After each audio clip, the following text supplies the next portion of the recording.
Muy buenas tardes, tenemos con nosotros a Laura Castro, más conocida como Las Plumas de Simurg. Doctora Plumas, hoy es que ya son disculpad. Iba a decir, es viernes, es viernes, miércoles, no importa, es un día de la miércoles, semana a las 9 de la noche. Efectivamente, estamos muy cansados. Gracias por estar. Plumas, hoy nos vas a hablar sobre un tema que yo no había profundizado nunca en él, como es el orientalismo. Sí. No, nunca había profundizado en el orientalismo, apenas. Y vas a hablarnos sobre una cuestión en concreto que es Irán de los Pilares, que digamos que es un ejemplo sobre todo este conglomerado de orientalismo, porque el orientalismo tiene muchas vertientes, muchas patas, no solamente desde el siglo XIX, sino previo al siglo XIX, evidentemente, si bien es cierto que en esa época colonial, ese colonialismo, fue el que más nutrió una imagen de Oriente en Occidente, totalmente distorsionada, pero incluso en las fuentes clásicas ya esto se puede ver.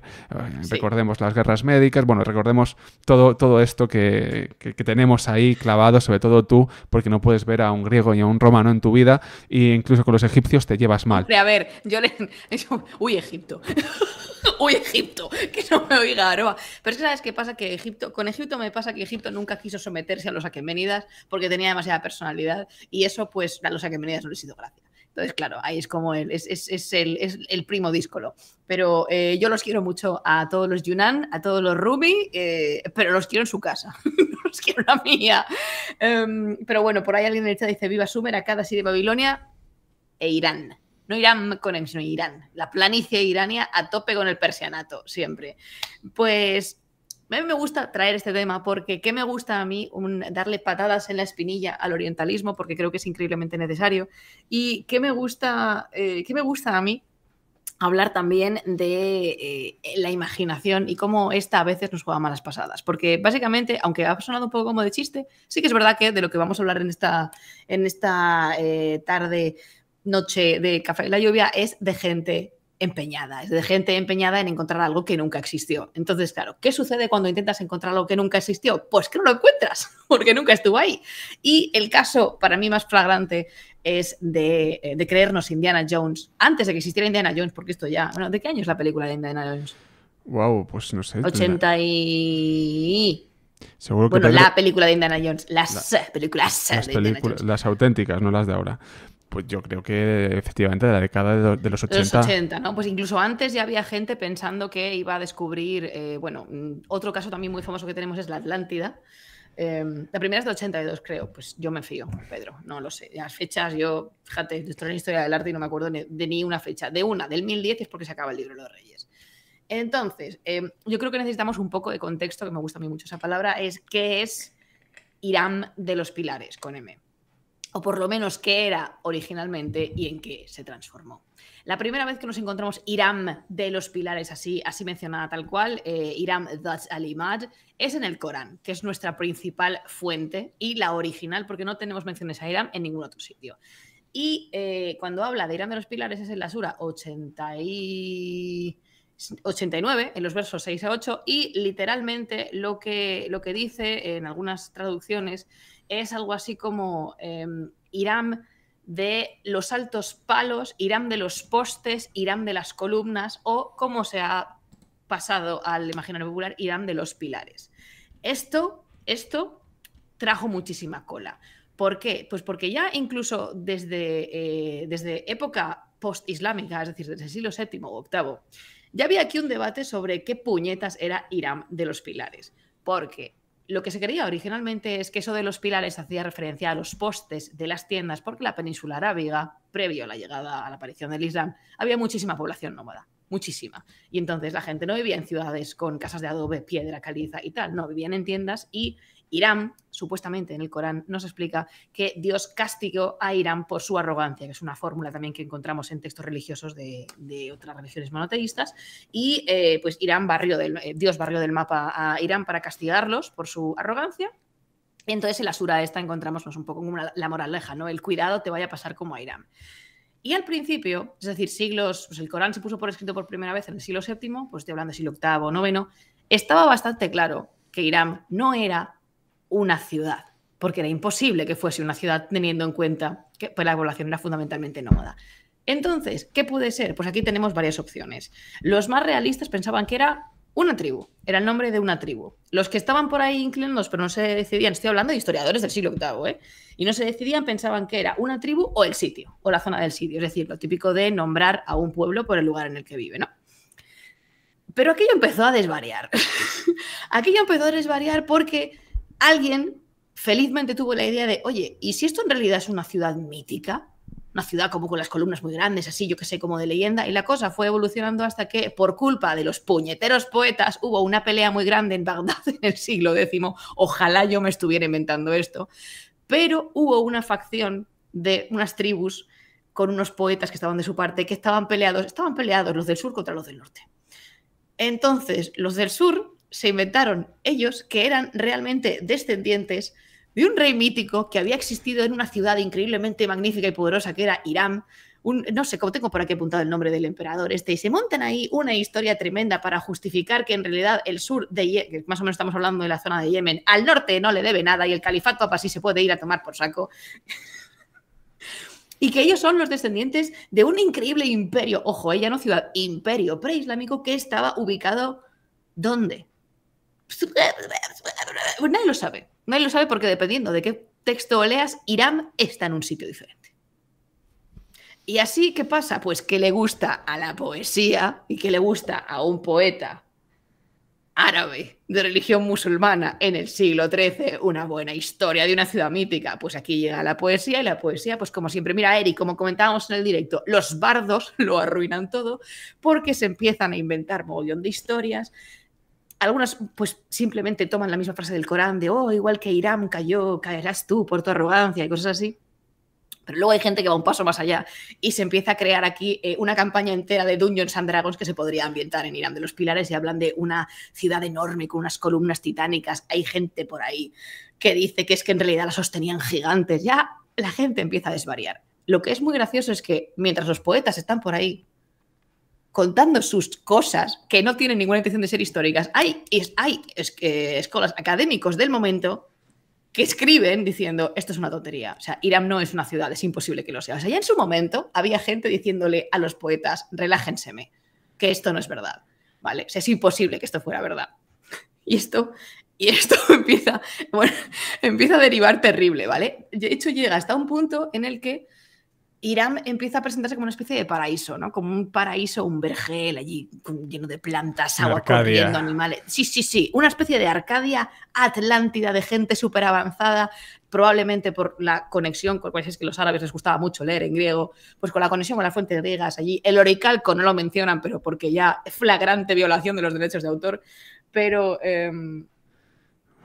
tremendo, empiezan a inventar, pero a mí lo que más me interesa es que aunque inventa mucha gente, siempre hay un grupo nutrido de personas detrás que dice, atentos que esto no es verdad, no está comprobado, esto no lo sabemos, tal. Sobre todo el grupo ese son los exégetas coránicos, que es la gente que estudia el Corán y analiza lo que quiere decir, y luego los académicos, es decir, los geógrafos, los matemáticos, los historiadores, los biógrafos, que empiezan a mirar sus fuentes y dicen, es que esto... De hecho, hay varios que discuten entre los grandes nombres de la filosofía que literalmente dicen, es que esto no sé de dónde os lo habéis sacado. O sea, claramente es un mito. Y de hecho hay uno de ellos, no sé si es... ¿cómo se llama?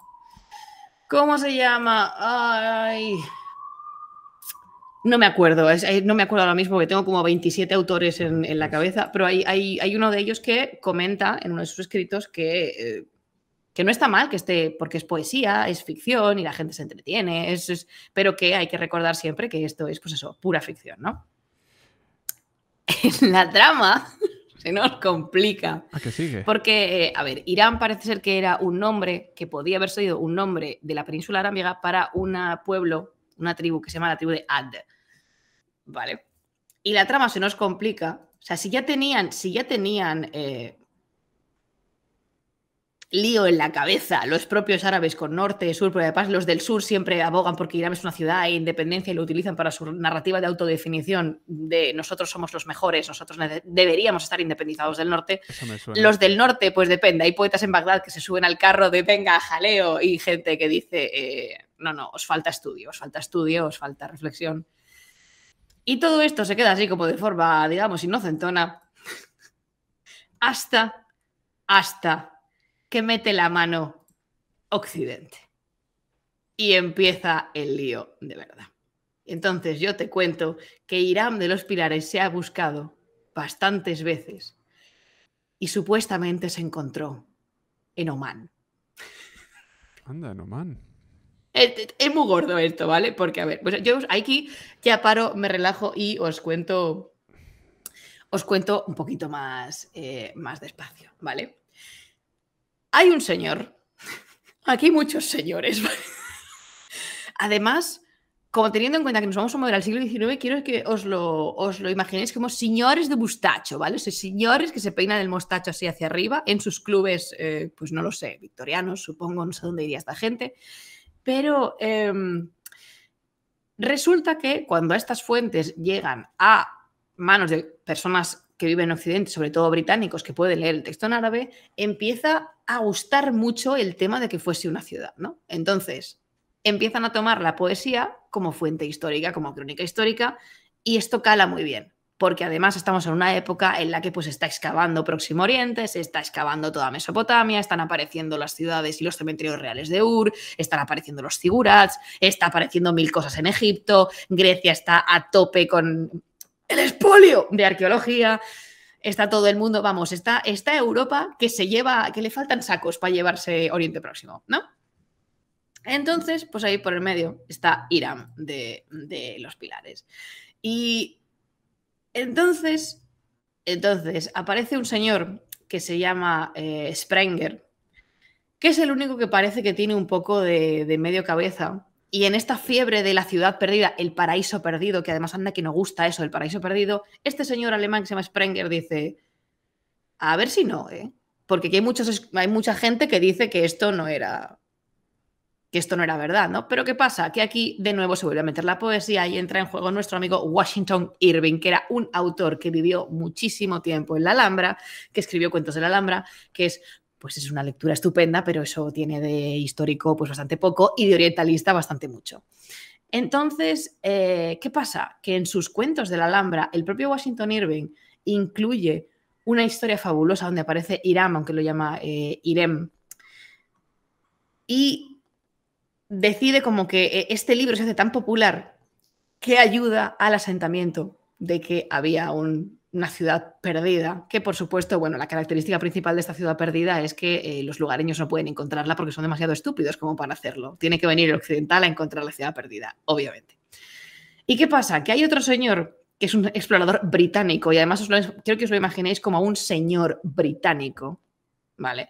Que coge las notas de este otro caballero, Sprenger, y mezcla, hace como Hannah Montana, lo mejor de los dos mundos. Coge los escritos de Sprenger que hablan de los asentamientos en el sur de la península arábiga, coge Washington Irving, lo mezcla todo y dice, yo voy a encontrar la ciudad perdida.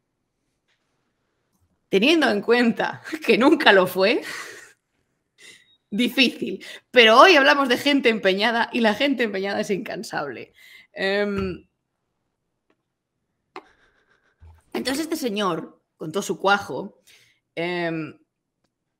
escribe una nueva interpretación de Irán de los Pilares que se hace increíblemente famosa entre los arqueólogos, los historiadores y la gente común, que es Irán, el paraíso en la tierra, la ciudad de los pilares. Y aquí es de donde se pasa el pensamiento popular nuestro de Irán de los Pilares. Además, este señor que dice que columnas, pilares.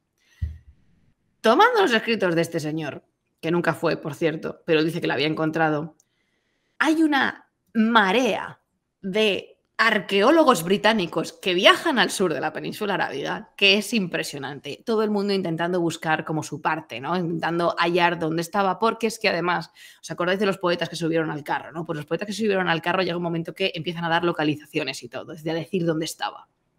¿Qué pasa? Que hay como 5 sitios distintos y no quedan precisamente al lado. No es me he ido por 20 kilómetros así aproximadamente. No, estamos hablando de que la península arábiga es muy grande y cada uno estaría pues en un punto diferente del mapa. Es que a mí me hace mucha gracia. Bueno, entonces, claro, ahí empieza todo lo que hablábamos del orientalismo, de la romantización, la mística, este misterio, ese mundo prohibido donde realidad y ficción se entremezclan, estas tonterías que pensaban que era Próximo Oriente en su momento, ¿no? Y todo esto no hubiera sido ningún problema porque se habría quedado en un sin más porque no había nada que buscar, hasta que el orientalismo se hace carne en la figura de dos personas que son Philby y Thomas. ¿Y qué pasa? Pues que en un mundo tan vasto y tan rico como es el mundo islámico, hay más de un mito sobre ciudades maravillosas. Y esta gente, que no sabe distinguir un huevo de una castaña, me refiero, no habla árabe ni tiene ningún interés, confunde Hiram de los Pilares con otro mito que medio se le parecía, que es el mito de Ubar, y los mezclan. ¿Por qué? Porque total, ¿qué más da? Es imposible que sean dos ciudades, ¿no? Pues serían una misma. Y esto es terrible porque en un montón de sitios, incluida pues nuestra estimadísima Wikipedia, aparece Uabar, Ubar, como nombre alternativo para Hiram de los Pilares, cuando realmente no es así. ¿Por qué? Porque no es. Hiram era una región que desarrolló su propia mitología y luego Uabar o Ubar era otro sitio completamente distinto. Pero a estos señores, ¿qué más les daba si total era un sitio en el desierto que había que desenterrar? Esto sí que fue ya, Javi, la quinta esencia del quilombo, porque es que escoger las fuentes y mezclarlas directamente porque no te da la gana leerlas bien. No tienes ningún interés. Y de hecho, aunque las historias tienen similitudes, aquí es cuando la liamos mogollón, porque empiezan a llamar a Hiram Ubar la Atlantis de las arenas. Wow. Y es que esto viene hasta el siglo XXI. Increíble. Hasta el siglo XXI, esto sigue. Sí, porque las expediciones para buscar Hiram de los Pilares han continuado a lo largo de toda la historia y en el siglo XXI... Sí, llevamos 4 pipas del siglo XXI. Que sí, en 2001 se hizo una excavación arqueológica en Hiram que, cuidado, desenterró un edificio y supuestamente había encontrado Hiram. Y además se publicaron 1000 cosas. ¿Por qué no podía ser Hiram? Porque estos edificios se fecharon en el siglo XIV. Teniendo en cuenta que Hiram de existir hubiera existido en el siglo V, IV o III, no podía ser Hiram. Pero ellos estaban convencidos. Y 2001 es que, mira, te voy a buscar el nombre exacto de la excavación porque no tiene nombre ni lo conoce. Es tremendo. ¿Cómo se llama este señor? Pero es una excavación privada, viene mediante una universidad, algún grupo de investigación. ¿Esto cómo es? Yo creo que fue privado porque el señor que empezó la primera vez se llamaba Ranulph Fiennes y empezó en 1992 y él escribió luego un libro que yo lo quiero comprar porque me quiero echar unas risas, que es la Atlantis de las arenas. Sobre la expedición. Y además, había luego otro señor que se llamaba Thomas Lawrence, que es el que va también allí. Pasa mucho tiempo, él no hace excavación, pero pasa mucho tiempo viviendo en Palestina, en Siria, vive el conflicto otomano durante la Primera Guerra Mundial. Y este señor pues también se pone a escribir. Todo el mundo escribe sobre Hiram de los Pilares porque es fácil, ¿no? Es como si ahora me pongo a escribir de la Atlántida y me lo invento todo.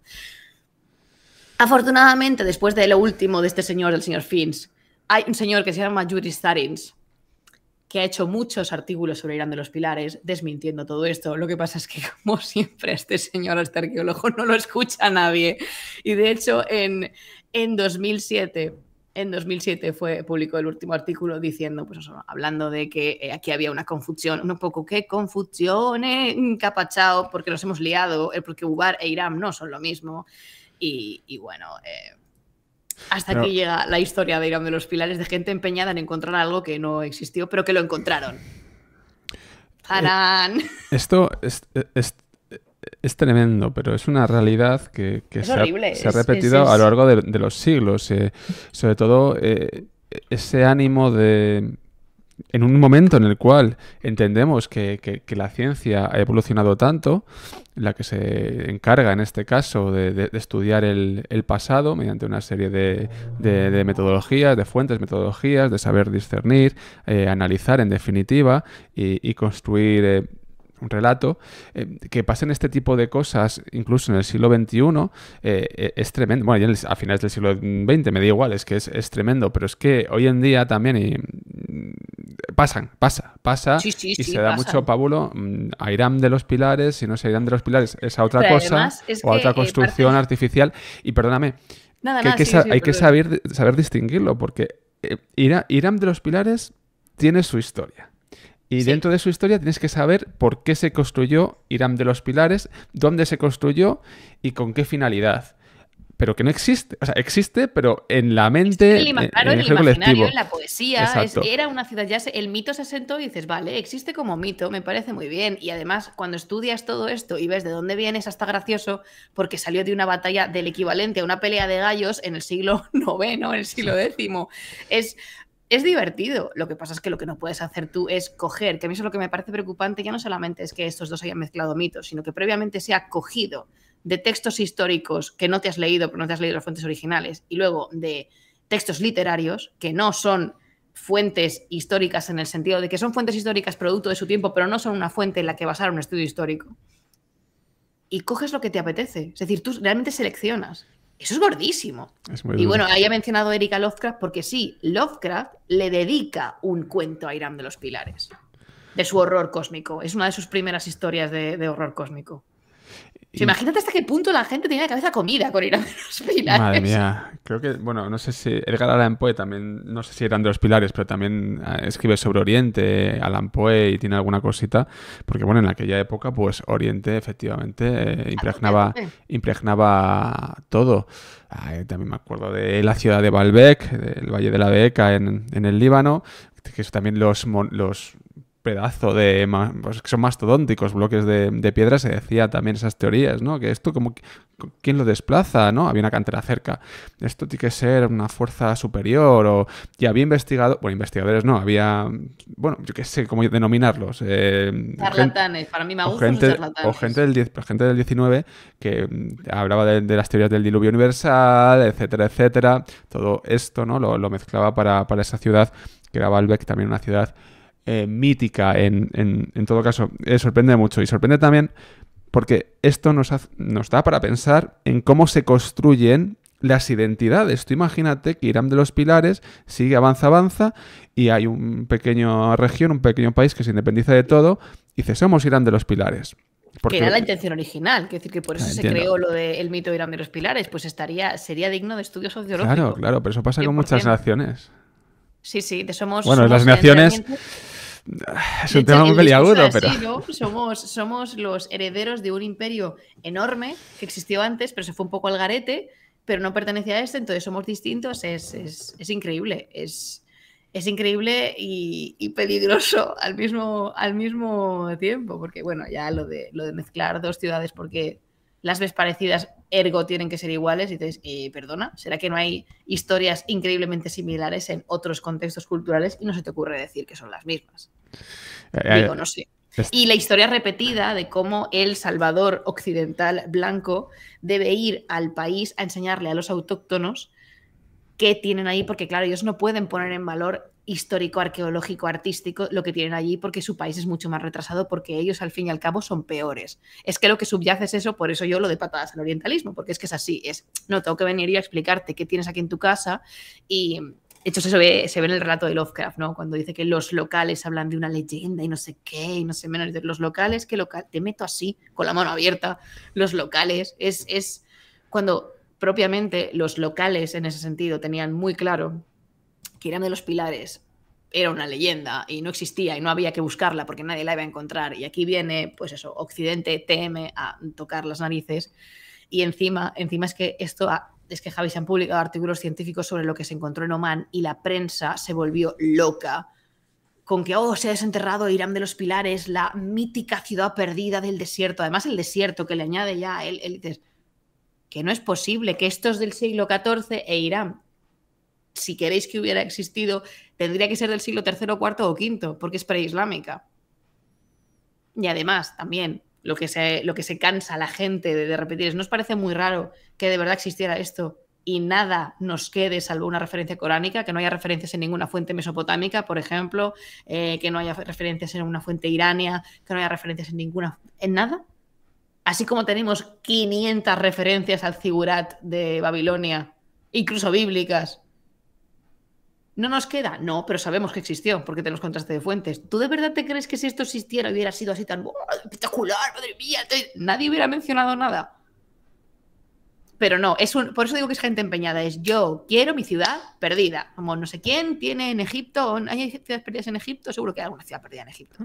¿Qué os dice Aroas? Está por ahí. Pues eso, igual que estaba en la Atlántida, había que tener. Es como que llega un momento en el que todas las civilizaciones tienen que tener su Atlántida. Y la vamos a encontrar. Sí, no, de hecho. Y si no existe, la crearemos nosotros. La mencionan aquí. No vuelves a Twitter. Bueno, cuando no se meten los aliens por el medio. Exacto, ¿sabes? no vuelves a Twitter por estas cosas, ¿no? También aparte, ¿o qué? No. Y de hecho no me quito Instagram porque, mira, todavía no me ha dado el verete. Pero un día que me dé un aire así, el aire del desierto, que me dé así, yo me voy de todas las redes. Y me quedo en mi montaña Discord, hablando de pájaros. En Discord y en Twitch. Sí, eso sí. Y que, claro, bueno, a ver, viene poquita gente, pero a mí eso no me importa.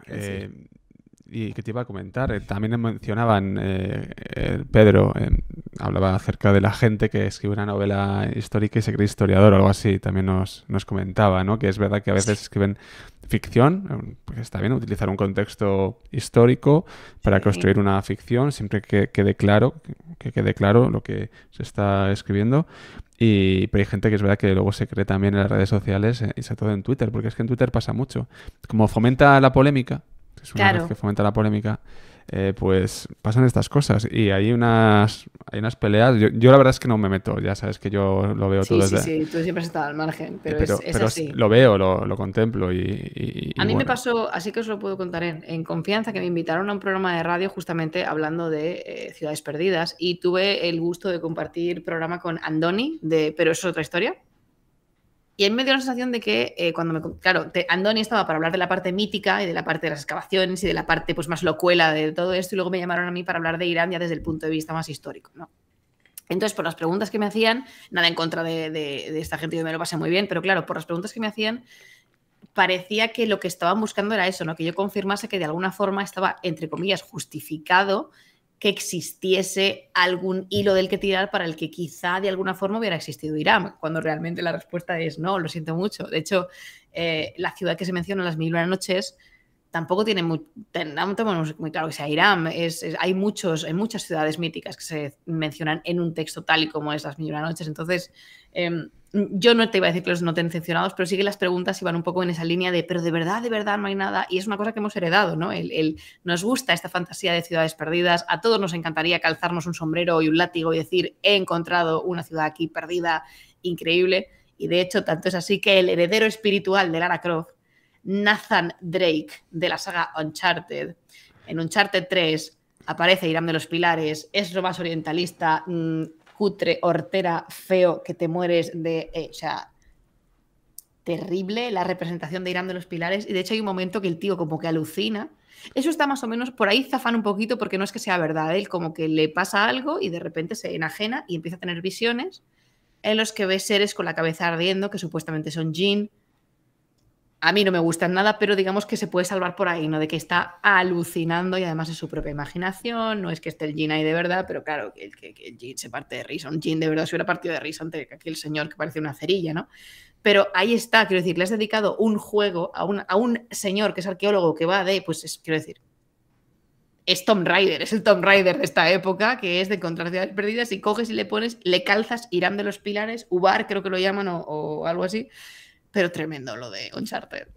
Horrible. O sea, es fea. Jolín, encima es fea. Se pueden haber currado un poco, ¿no? Y de hecho, yo esperaba algo muy tipo... vamos a entrar en Pinterest. Ponemos Islamic Architecture y lo que salga. Entonces tendréis ahí, pues yo qué sé, referencias al Taj Mahal, referencias a la mezquita del Shah en Esfahan y pues la mezquita de Damasco y la Alhambra. Pero no, es que encima... Es que es muy fea. Mira, cuando pongas esto en la web, te pasaré imágenes de la Irán de los Pilares del juego, que igual la gente dice, no está tan mal, un poco sí, ya, pero entended de dónde viene la crítica, ¿no? Podríais haberos mega flipado, porque ya que no existe la ciudad, haced una cosa mega flipante, fantástica, increíble, y me ponéis 4 ladrillos uno encima del otro y gente fea en la puerta. Pues me parece muy mal, ¿qué quieres que te diga? Habéis perdido una oportunidad de oro. Madre mía, yo creo que está bien el tema ya, ¿no? Hemos abordado bastante, con bastante Mira, hay una profundidad. pregunta que sí que me gustaría Sí, contestar. claro, Una no, pregunta dale, barra libre. ¿por qué es Iram y Elam? Y si pudiera ser Elam, no podría ser Elam en absoluto, principalmente por dónde están ubicadas cada cosa. Quiero decir, Elam está al oriente del creciente fértil, está cerca de los montes Zagros y está en una región que no tiene desierto y que es increíblemente montañosa. De hecho, si te apetece pasar por mi canal de Twitch, tengo un directo hablando de Elam. Y esto es Iram de los Pilares y no tiene que ver porque, claro, nosotros lo estamos pensando desde nuestra fonética y nuestra forma de hablar occidental y además encima en español, pero en árabe no hay forma posible de confundir las dos letras porque no se parecen y además teniendo en cuenta que el Corán, insisto, que es la primera fuente que tenemos, ya está escrito en árabe, no es posible que sea Elam porque además Elam conserva cosas y no había ningún sitio. Si hubiera sido Elam y hubiera habido una referencia a las grandes columnas o los grandes palmerales, o porque sí pueden ser palmeras también, créeme que hubiera salido, pero no, es imposible. Esto es una referencia al sur de Yemen y a la península arábiga, porque Elam, por ejemplo, tampoco sale en el Corán, porque ya no existía Elam cuando se forjó la génesis del Islam. Es que es muy gracioso que todo esto haya salido de un verso, una sura del Corán así de pequeñita y se ha montado semejante quilombo. ¿Eh? No, esto pasa. Sí, pero sí maravilloso. Esto pasa.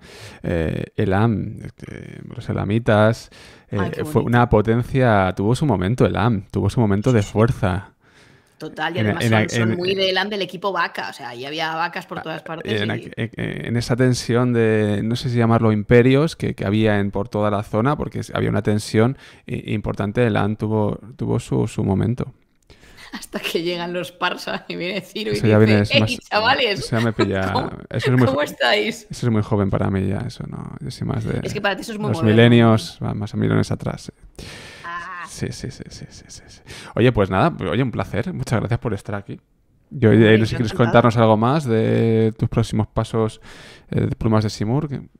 Pues mira, estoy dando ahora un curso muy chulo sobre introducción a los aqueménidas que es para todo el mundo y además es nivel 0, o sea, no hace falta tener ningún tipo de nivel. Y esta semana y la que viene son las últimas para apuntarse.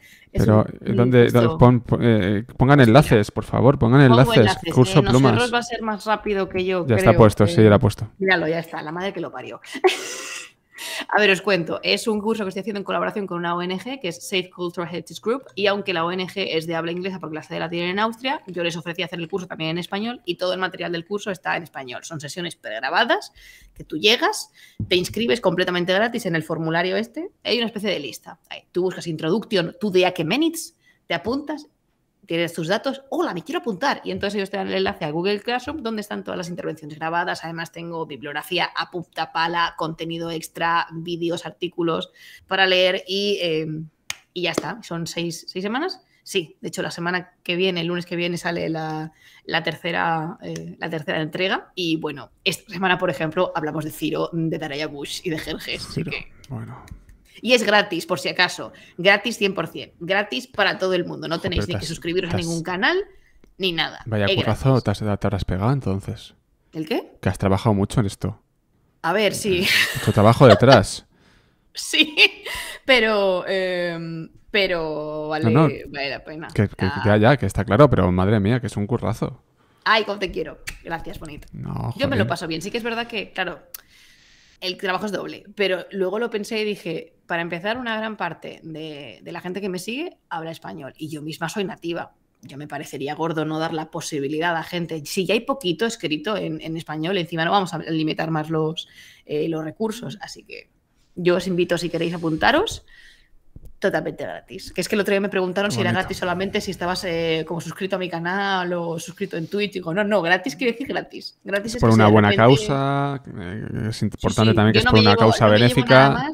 Bueno, pero que bueno, como si lo... Pero que en este caso en concreto es por una causa benéfica también, que es una ONG que nos has comentado, que... Sí, es una ONG de concienciación sobre la conservación del patrimonio cultural. Y tiene un montón de cursos. Lo que pasa es que, claro, están casi todos. No lo sé si están casi todos en inglés, pero fundamentalmente están en inglés y luego en los otros idiomas que hablen los tutores. Pero vamos, Ahí Yo el estoy muy patrimonio. contenta. El patrimonio, otro día hablaremos sobre... Bueno, hemos hablado del patrimonio, pero otro día hablaremos más en profundidad del patrimonio Claro, del que existe, no lo he inventado. No, claro, de que existe que muchas veces, lamentablemente, pues nos lo roban.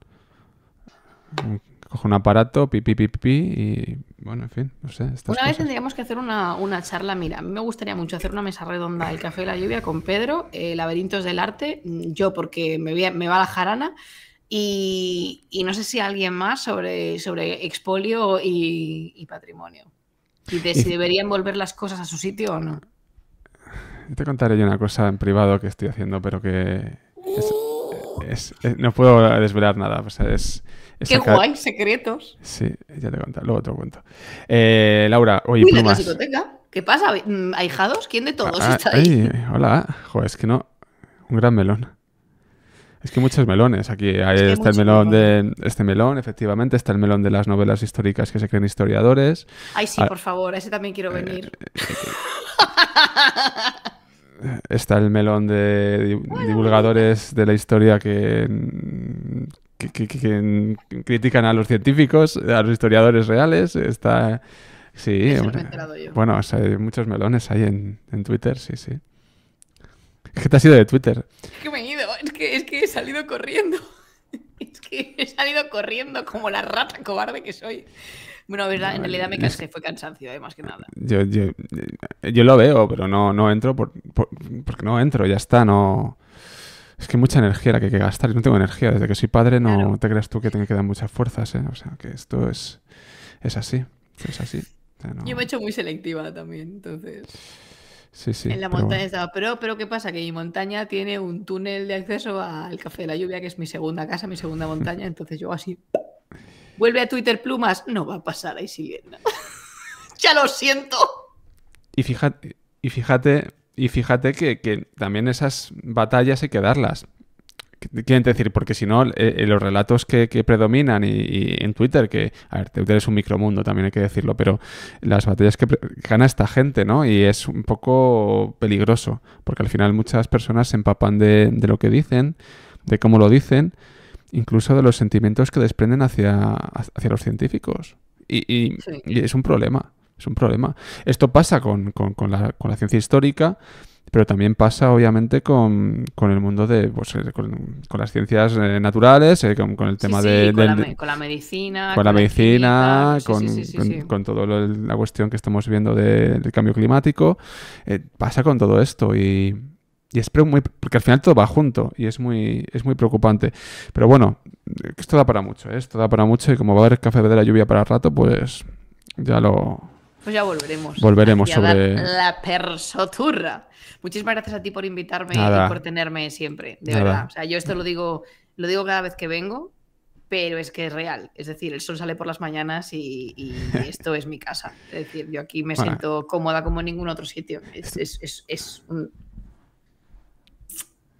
No me sale la palabra? Un dato. Es un dato real, ¿no? Es dato contrastado. Así que muchísimas gracias a ti por tenerme una vez más y dejar que contamine tu café con gotitas de té orientalista. Siempre. Un abrazo, Plumas. Cuídate mucho. Otro muy fuerte para vosotros. Hasta la próxima. ¡Jodafes! Chao.